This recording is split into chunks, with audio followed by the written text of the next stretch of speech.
ഒരു പ്ലേറ്റിലേക്ക് ഒരു 7 ബ്രെഡ് എടുത്ത് വെച്ചിട്ടുണ്ട്. അതിൽ കുറേശ്ശെയായി വെള്ളം ഒഴിച്ചു കൊടുക്കണം. മുങ്ങത്തക്ക വിധം വേണ്ട. എന്നിട്ട് ഇതുപോലെ പിഴിഞ്ഞെടുക്കണം. മൊത്തത്തിൽ അങ്ങനെ ചെയ്തെടുത്തിട്ട് ഒരു പാത്രത്തിലേക്ക് മാറ്റണം. ഇത്രയും മതി. ഇനി അത് ചെറിയ ചെറിയ പീസാക്കിയിട്ട് കൈ കൊണ്ട് തന്നെ കട്ടാക്കി കൊടുക്കണം. എല്ലാം കൂടി അങ്ങനെ ചെയ്തെടുക്കണം.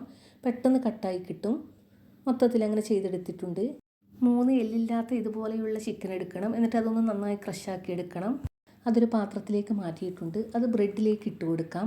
ഒരു വലിയ ഉള്ളി ചെറിയ ചെറിയ പീസാക്കിയത്, 2-3 പച്ചമുളക് ചെറിയ പീസാക്കിയത്, ഒരു കഷ്ണം ഇഞ്ചി, 5-6 വെളുത്തുള്ളി അല്ലി, കുറച്ച് മല്ലിയില, ആവശ്യത്തിന് നോക്കിയിട്ട് ഉപ്പ്, 1/2 ടീസ്പൂൺ മല്ലിപ്പൊടി, 1/2 ടീസ്പൂൺ മുളക് പൊടി, 1/4 ടീസ്പൂൺ ചെറിയ ജീരകവും 2 ടേബിൾ സ്പൂൺ കോൺഫ്ലവർ ഇട്ടിട്ട് നന്നായി മിക്സാക്കി കൊടുക്കണം. മൊത്തത്തിൽ അങ്ങ് മിക്സ് ആകണം. മൊത്തത്തിൽ നന്നായി കുഴച്ചെടുത്തിട്ടുണ്ട്. എണ്ണ നന്നായി ചൂടായാൽ മീഡിയം ടു ലോ ഫ്ലെയിമിലേക്ക് ആക്കണം. എന്നിട്ട് ചെറിയ ചെറിയ ബോൾസ് എടുത്തിട്ട് ഇതുപോലെ കൈകൊണ്ട് ടച്ച് ചെയ്ത് കൊടുക്കണം.